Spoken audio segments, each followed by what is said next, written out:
forces you into that. Part of it, we truly believe, is because God has planted within our hearts truth. And we know that this is inappropriate behavior. I've got a granddaughter who's just learning to be potty trained. And anyone who's had a child be potty trained, you know how beautiful it is that they reach this point all on their own where they want you to leave them alone in the bathroom when they're being potty trained. Why? Because they have a natural understanding of the need for privacy. And so we understand, I think, at a very basic level that this kind of behavior is inappropriate. And so when people start to do this, instead of having the after effects of the glow of marital intimacy, instead they have the tragedy of the shame and the guilt. And so it really is a very difficult feeling because they don't feel good afterwards. They feel worse. So they go seeking again that same high, and so they go right back into the inappropriate behavior, seeking to kind of hide and mask away what they're doing, which is the source of all addiction. What we found, though, is that the pornography addiction is now considered the most powerful drug in history. Now that we have the Internet with the ability to click as fast as you can click, you can see more and more and more images, and it just starts to rush your brain in such a capacity that it actually is destroying brain.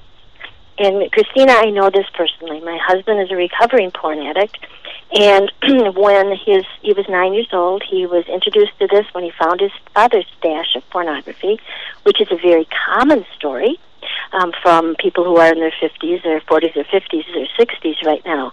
Today, however, they don't need to find their father's stash. They just have to go on the Internet. So we are seeing that at about 9 to 11 years old is when, especially boys, are becoming compulsive sex addicts already. But we've also, working on our professional team, are some psychologists who have been treating even 5-year-olds today because of this. It is the most powerful drug in history because you don't have to get it from someplace else and have a limited supply to shoot into your veins or any of those things.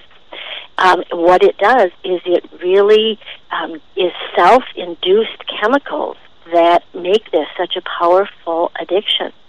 Now, what happens is when you have such a strong amount of chemicals going into your body, much more than what God's original plan for the marital embrace would have been, you start to destroy your brain. My husband was a college chemistry teacher, so you know he was extremely intelligent. And when he became aware of the Internet in the year 2000, which was the year his dad died, the draw for that experience captured him. And within a very short time, he became, as I refer to it, as dumb as a box of rocks. We were just unbelievably scared about what had happened to him. And we went to doctor after doctor. They finally did an MRI, and sure enough, there was brain damage. They didn't understand how it had happened, but there was brain damage.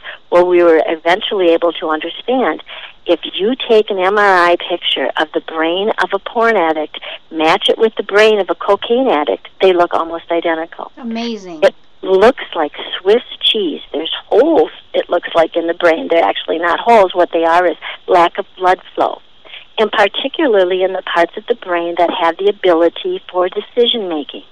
What it really starts to lighten up and build all kinds of energy within the limbic brain system, the subconscious brain system, where the pleasure center of the brain is.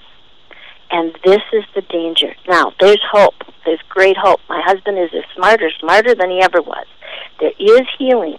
And we were able to identify and locate a wonderful man who has put in over $2 million in the research of finding ways to heal the brain.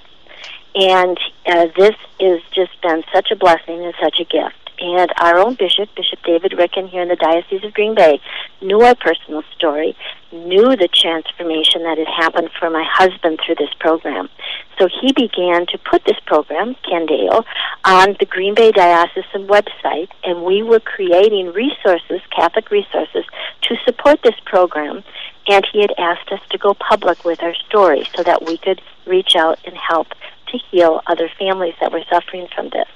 But as the Holy Spirit is in charge, lots of amazing connections happened, and this same gentleman has agreed in the last year, a year ago, to fund the creation of a Catholic version of this program so we could bring the light of our faith into this science of healing the brain. And so we started last year, May 1st, with our website, which has the secular version of the brain science program.